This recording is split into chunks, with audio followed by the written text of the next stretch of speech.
Hello, everyone. My name is Gabby Lobel, and welcome to the Bliss Builder Summit, where high achieving moms just like you will learn how to get out of survival mode for good without sacrificing one area of your life for another. We've curated a powerhouse lineup of experts in this field whose primary focus is on helping you beat burnout, reclaim your time and energy, and strengthen your family bonds so you can be fulfilled in all areas of your life while also having a home in harmony. And with us today is Maryann Lombardi. Marianne is a solution-oriented, growth-focused executive turned founder and career leadership development coach. She's also a best-selling author and a single mom. Marianne has spent 20 plus years working for governments, institutions, and brands, bringing together billion-dollar partners and leveraging their resources to support thousands of people in getting jobs, accessing free therapy, and growing their businesses. She helps individuals build their professional brand and develop the relationships necessary to access the hidden job market so they can find their dream job. And she also works with organizations to better develop leaders and managers and fix dysfunctional teams to attract and retain the best talent and build a more competitive business. Marianne, welcome. Thank you for being here with us today. Oh, I'm so happy to be here. Thank you so much for the invite. Absolutely. And I know when we were talking before, there's something that intrigued me about what you said. And I think when you said it, I was like, wow, that makes so much sense. And I think a lot of our audience will as well. But the work-life balance lie is how you put it. So why is a work-life balance, why is that a lie? Where does that come from? Well, first of all, it's absolutely a lie. This idea that you can find some sort of equal distribution of the thing that is our work and the thing that is our life sets us up, women, specifically women, up to fail. Because really, we have a life. That's it.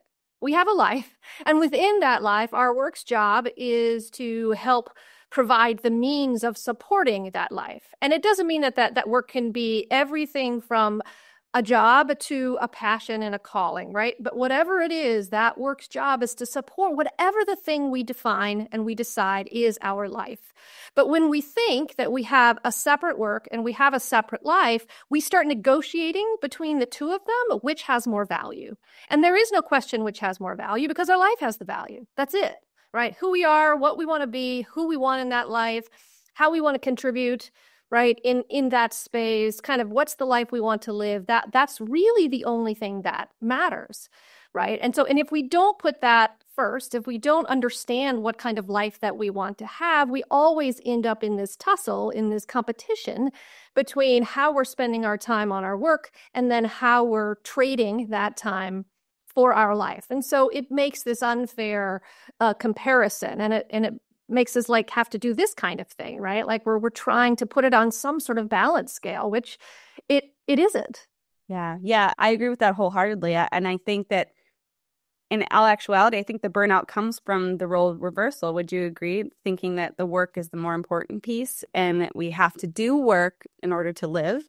Yeah, I think that's true. And I also think the burnout comes from just the simple act of trying to do the balance, right? It comes from one feeling like and actually living in an environment and in a world that expects us to do everything, right? Like how wherever you land on the idea, women have been socialized to take care of most of the emotional responsibility, to take care of most of the household responsibility, to raise the children, to raise the humans, right? And at whatever stage they're at, right? Like children, grown men, peers, like their job is to manage the emotional care for pretty much everybody in an environment. That not only happens at home, but it also happens at work, right? So not only are you doing your work at work, but you're also managing the emotions, the emotional labor of almost everybody else at work too, right?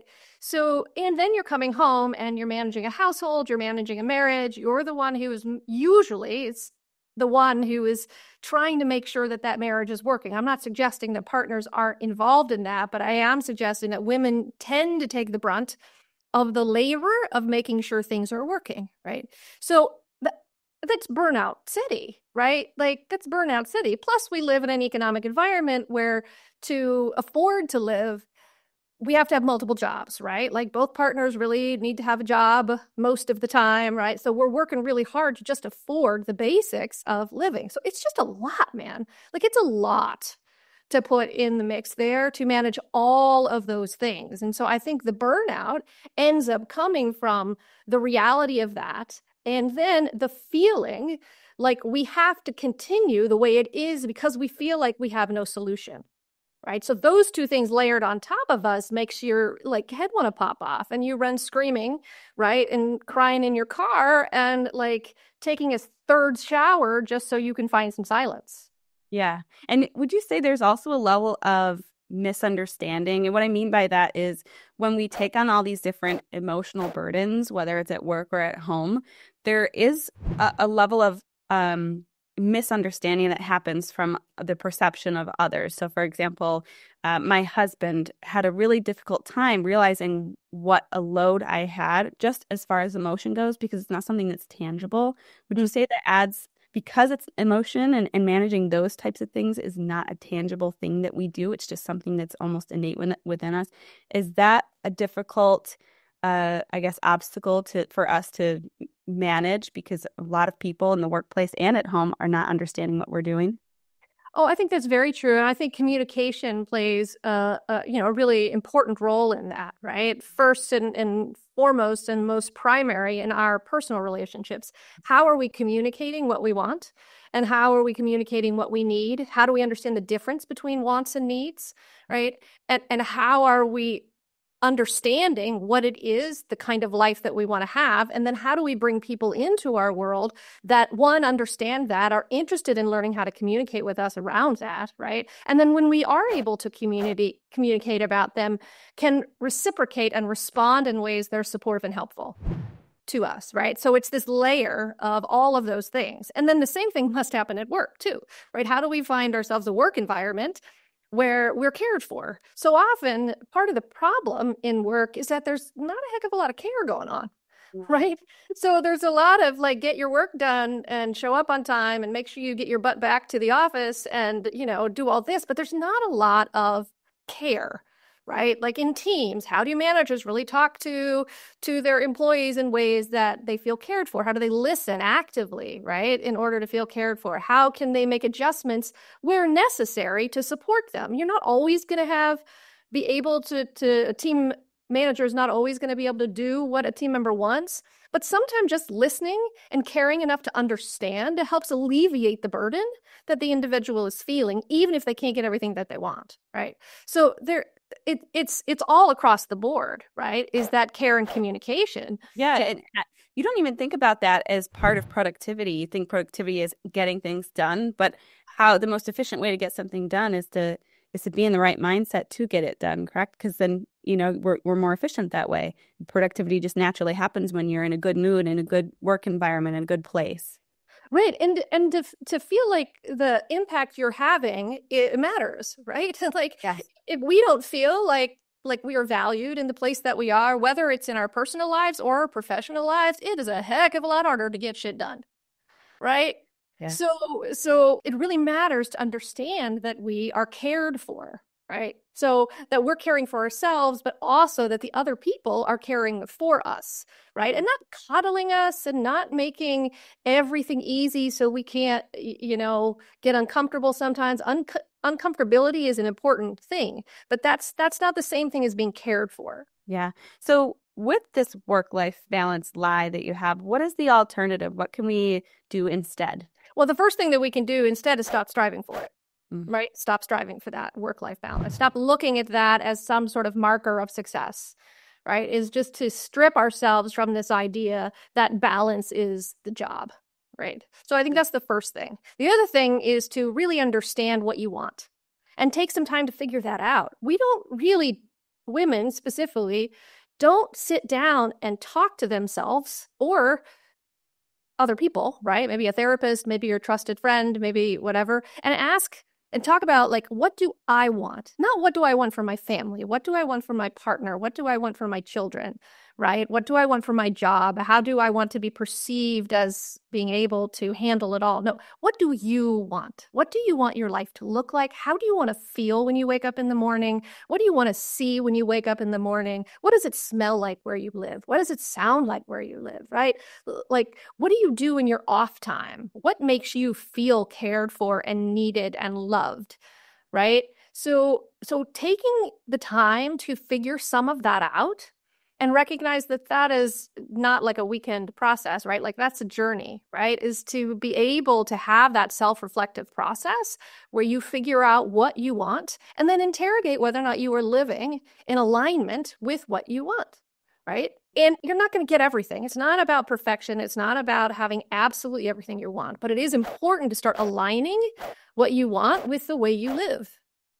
Because once you start aligning what you want with the way you live, your choices about what you do for a living, about the partner that you choose, about how you parent your children, how you engage in community, how you do your work and the value you place on that starts to solidify and align in ways that are easier to understand than they are when you're just trying to balance the time you spend with kids and family, and the time you spend at work. Yeah, and I think it's so important what you said about it not being a quick, weekend. Let's write this stuff down. It's a long-term journey. Because a lot of us, I know myself personally, and I know I'm not the only one who, when we start doing that, it's like, wow, this is just, my life right now is so drastically different from the life that I want. And I know it's going to take a lot of change. I know it's going to be so difficult and challenging, and I may just not do it. I may just stick with this for a little while longer and just get through this tough phase. But why is that a terrible solution? Yeah, well, it's a terrible solution because of the same reason you started a summit around the same idea, because that terrible solution leads us to be burnt out and overwhelmed. It leads us to have relationships that are unsatisfying. It leads us to have health issues that are chronic and keep coming up, whether it's like inflammation issues or sleep issues or stress issues, adrenal crash, right? Like it leads us into areas that are physically, emotionally, mentally just exhausting and debilitating, right? That's why it's all connected, right? How we feel and how our body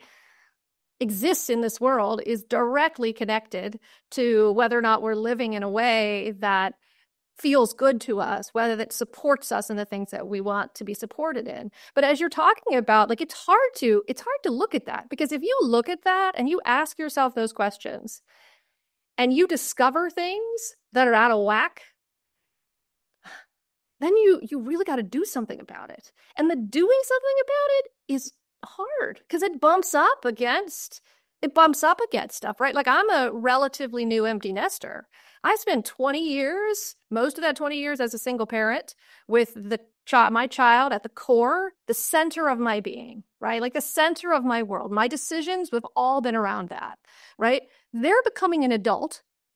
And I now have to figure out, how the heck do I live a life where my choices aren't about them? I have a brand new partner. It doesn't escape me that I'm in the most successful relationship of my life when I quit my job and my kid went off to college, right? That doesn't escape me. It's hard to be a partner when you're a single parent, right?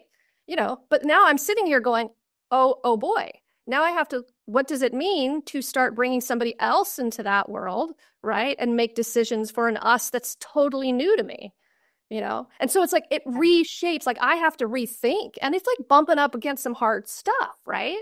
Yeah. It's not easy to do that. Like our life changes as we age, as we grow, as we have new experiences. And that's beautiful and wonderful for us to do that. I mean, some people end up making choices about where they live or what they do for a living based on something that somebody told them when they were like 18. Right? Or they found themselves in a city and they went there because that's where their partner lived, right? 20 years later, when was the last time they asked themselves, what brought me here? Is that the same thing that keeps me here? Right? That's huge. That's huge. And giving yourself permission to change your mind and to, to flow where life goes. Yeah, that's kind of what it's about, right? Nothing ever stays the same. Change is the only constant. Yeah. So, I mean, wouldn't that give way to the idea that this illusion we have of work-life balance is always changing as well? Absolutely. And I think that is why we have to change our view on what it is, to begin with. Yeah. Right. Yeah. It's like we have to change this idea that, and it's hard because the clickbait world really wants us to, wants another article about work-life balance because, SEO loves them. So, but that doesn't necessarily help us. Right. So, I think we have to just divorce ourselves from the idea, recognize that it's not possible, and look at it in an entirely new way. Yeah, yeah. And so when we talk about these lies and there's I'm assuming there's probably more than one that we've been told. So and that are getting in the way of reaching our goals. So can you describe a little bit more about these other lies that especially we as women are kind of faced up with and maybe not even realizing that they're there? Well, one of the other ones that bugs me a lot is this: if you believe in yourself, like that's the key to confidence. It's the key to success. It's the key to, this thing about if you just believe in yourself, that is somehow the solution. And that's, in my humble opinion, absurd, right? And I think it's a challenge because women have been socially conditioned in every way to not believe in themselves, right? I mean, we have been told to be seen and not heard. We have been told to be quiet. We have told that we're too emotional, right? Like, why do you have to be so angry when we express our opinions, right? So we were never meant to run companies and be leaders of like the world and the institutions. And like, wasn't our role, right? And this isn't a criticism in the sense of like down with the patriarchy. It's just a fact. It's a truth, right? Like, it's context.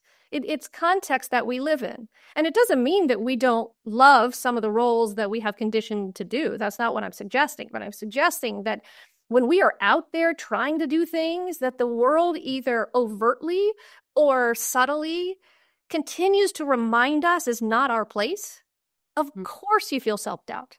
Of course you feel inconfident. Of course you feel like an imposter, right? So the pathway to that confidence, the pathway is not to believe in yourself because you've been conditioned not to believe in yourself. The pathway is to take action despite your fear, is to listen to that fear and be like, yeah, oh my God, this is scary. What I'm about to do, darn, I can feel it. I feel insecure.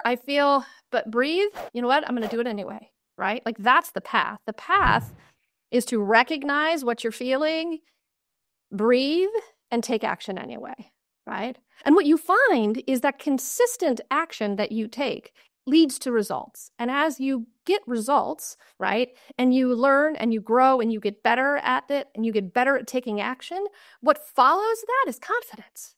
What follows that is less imposter syndrome. What follows that is less insecurity, because you can count on the fact that if you take action, something's going to get done. If you take action, things are going to happen. If you take action, you're going to reach your goals, right? So the solution to that confidence, reaching those goals, removing self-doubt, is to just recognize that that stuff is there innately, and it's okay. It's totally okay to be doubtful, right? It's not about removing the doubt. It's about recognizing it and taking action anyway and moving on. And that's how you reach confidence. I think that's really important. I mean, how many women have I really met that truly have confidence, especially younger women? I mean, a lot of times I hear when, what I can't believe all, all the things I've discovered about myself when I started a business when I was 50, 60 years old. And it's like we've at that point in our life, a lot of people, a lot of women have just decided, I'm done with all these expectations and the people pleasing and the perfectionist script and all this stuff. I'm going to leave that behind. I'm just going to do what I want to do. And the path to their own happiness is made so much more clear when they're confident in themselves and their own decision-making process. But it can be a challenge to get there if somebody's like, well, I don't want to wait till I'm 50 or 60. What are some things that they can do to help curb, or I guess make that happen a little bit quicker until they get to a point where they're like, I'm just done with all this. I'm tapping out. Yeah. So I think there's a couple of things. There's three things that I would suggest people to do. One is the first one we've already talked about, which is to start taking some time and building in time for you to ask yourself, what do you want? Is taking the time to do that. And whether that is something you feel confidently that you can do on your own, right, by making the space to do that, or whether you feel like you want to talk to a professional about that, however it works for you, I think that's super important, is to start making space and making time for that to happen. The other thing that I think is super important is to start centering your relationships as opposed to your activity. We have a tendency to center activity and not people. right? Because we're running here and there and doing this and that and all of these other things. But our relationships are the things that are the conduit to what we want, right? Who we choose to spend our time with, what friends surround us, the people that we work with, the network that we are interconnected with that help us find those jobs, that help us find those houses, that help us find that new place to live, that recommend that restaurant and recommend that, you know what I mean? The people that we're in those communities with, those are the people that make our life connected and empowered and inspired and lead us to opportunity, right? Like all of the jobs, the career moves, all of that stuff exists within these networks of people. That's really how, if you sit there and you trace back all the jobs you've had and you trace them back through the people, not the action, you will be wildly surprised how that individual and that individual led you at here, there, and the other place, right? Like it's the people, okay? So it's understanding what you want, taking the time to do that. It's recentering your relationships as opposed to centering your activities. And the third is learning how to delegate, right? And in essence, that's asking for help, right? That's what that is. Delegation is hard because it's asking people to help you. And when you're the one who has always been the person helping other people, right? Stopping and saying, you know what, I need help. Can you go do the shopping for me here? Can you take my kids here? I'm trying to find another job. Can you help me figure out like where I could talk to somebody about X, Y, and Z, right? Like that asking for help is hard, but that is essential to this process of improving our lives, right? Maybe it's about your relationship and needing help, finding a counselor for the two of you, whomever you are in a partnership, right? To talk to each other, to handle some sort of communication challenge, whatever it is, asking for help is part of the key to success, right? So those are the three areas I would suggest. None of them are easy, but they're all simple, right? There's a difference between simple and easy, right? Yeah, I agree. And when you bring up the people piece of it, I'm always curious because I know for me in the past, one of the biggest struggles I've had or obstacles to making change is knowing that I am shifting someone else's perception of me. And for a while, that may be negatively because they're thinking, oh, well, she's not doing this anymore. Maybe she's just getting lazy. Maybe she's getting complacent. Maybe I'm, whether it's a boss, a friend, a spouse, children, somebody, another parent in your parenting community. How do you start to either build your own confidence or manage expectations externally? Which is the answer for how to overcome that obstacle? Yeah, first I would just put out there or ask the question, how do you know that they feel that way? That you're lazy or that you're shirking your responsibility or something like that. That sounds like a narrative that is, and maybe somebody has said that, I don't know. But that would be the first thing that I would look at is just to question that narrative, is how much of that narrative is driven by what's happening up here and how much of that narrative is driven by literally somebody saying that to us. So that's something, because often the stuff we hear in our head is not actually what we think. It's amalgam of stuff that we have heard or internalized from, years and years and years and years and years, right? So it's good not to take that as fact. Yeah. So that would be the first thing I would do, is to see whether or not is that in here or is that somebody literally saying that to me. The other thing is, in managing expectations, that's a communication thing, right? When it comes to inside our households, to say, this is something I need to do. Maybe I would love for us to talk about how we're going to share more responsibilities here at the home. I would like to shift this because I would like to spend more of my time doing this and less of my time doing that. And I would love your support in doing that. Right? So being able to have a conversation that clearly outlines, this is what I would love to do, and I want your input. This is why I want to make that choice. And then how does that make you feel when I say that's the same thing at work, right? Like a lot of times we get thrown all these responsibilities at work. And it's good to be able to talk to your boss about, I see that all this stuff is coming in. My understanding of my responsibilities are X, Y, and Z, and I've been trying to focus on X, Y, and Z. If you can let me know which is a higher priority. Me continuing to do what I'm doing has been previously given to me, X, Y, and Z, or would you like me to stop doing that and do responsibilities A, B, and C? right? Like you can have this sort of direct communication with a boss about that. Or you can ask, I'm really more passionate about this area of work right now. I would love to find an opportunity to switch from this kind of responsibility to this other responsibility because of I'm more passionate. I think that I can be, a bigger contributor in this area than I have been in here. How do you think that might work? Do you think that's a possibility? Again, your explain is not you're trying to shirk your original responsibilities, is that you think you can be better for the company over here. You think you can make them more money. You think you can make it more efficient. You think you can be more passionate about what you're doing if you shift your time and your effort and your responsibilities over here, and then asking them to participate in that conversation. Right. So that communication, it really helps set those expectations and explain why you want to make a shift. Yeah. And I also think this is what you mentioned before, the having, especially if you find you're struggling with making those first initial steps, often the hardest ones to make, of making this change, getting away from the work-life balance lie. I think that professional, bringing a professional in, a coach, a therapist, a something, whoever fits the bill for you.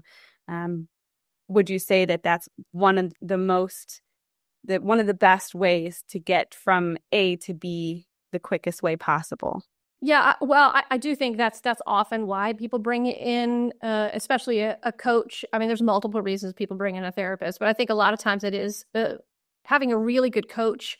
It doesn't mean that you can't get where you want to go without a coach, but when you have a coach, you get there faster, right? Yeah. Because that's what the coach's job, a good coach, that's what their job is. Their job is to help you accelerate the time to get from A to B to C to wherever you want to go, right? And of course, that requires an investment to get there, but often that investment tends to be worth the amount of time it would have taken you and the effort would have taken you to get there on your own, right? Like I've had coaches before, and it really has been spectacular for helping me get where I want to go quicker, and obviously therapists too, right? I think, but the therapist role is a very different role from a coach's role, right? They're definitely not the same thing. And people go to therapists for a variety of reasons.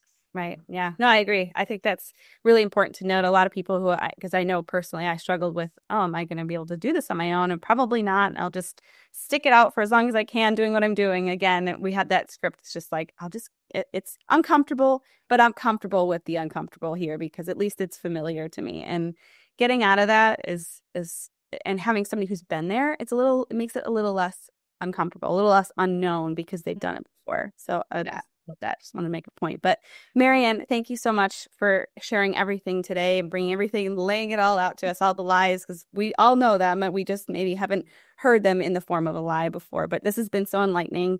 Would you tell us a little bit about your free gift for the audience today? Yeah, absolutely. So if you go to my website, which is MaryannLombardi.com/bliss let me try that again, Bliss-Builder, right? You can get a bundle of all sorts of resources that focus on a relationship building. Now, my work is in that team building and career development. Relationships are a huge piece of that. And so I've put together a little package, a bundle of resources all about networking, how to do it, whether you're an introvert or extrovert, all about self-promotion, all about how to talk about yourself, all these kind of things. There's about like 5 or 6 different resources in there that you can download for free. And I hope it helps, right? Like I hope it helps you understand better how to build out those relationships, whether they're personal or professional, and how to speak up for yourself. So that's a great place to start. And then you can also follow me, connect with me on LinkedIn. I'd love to meet you, chat, hear what's going on in your world, and go from there. Yeah. And tell us about your book. I love the title. The title like alone drew me in, but tell us a little bit about your book. Yeah, Snowflake, Zebras, and Fingerprints is the name of the book. And it's all about how do you find a job market and stand out. How do you find a job and stand out in a job market that expects you to fit in, right? Mm-hmm. And so it's a combination of a memoir and a very tactical book, which is most of the books I write, because I feel like our work lives and our personal lives are inextricably linked, right? It's very hard for those two things to be separate, right? And it is about how do you find a job that fits the kind of life you want to live, but more importantly, it's about why that matters. Yeah, well, amazing. I'm so excited. I'm going to go grab a copy myself. So, Marianne, we appreciate you. And for all those listening in, if you'd like lifetime access to all of our speaker replays, including this interview with Marianne, you can upgrade to VIP access right now and also claim your spot at our live Q&A session. Also, don't forget to sign up and mark your calendars for the free live workshop where I'll be addressing your top concerns as a high-achieving mom. Again, thank you all so much for being here and allowing Marianne and I to pour into you today. I love serving each and every one of you, and I invite you to share with me any takeaways you've had from Marianne today. Thanks to everybody for attending, and we'll see you on the next one.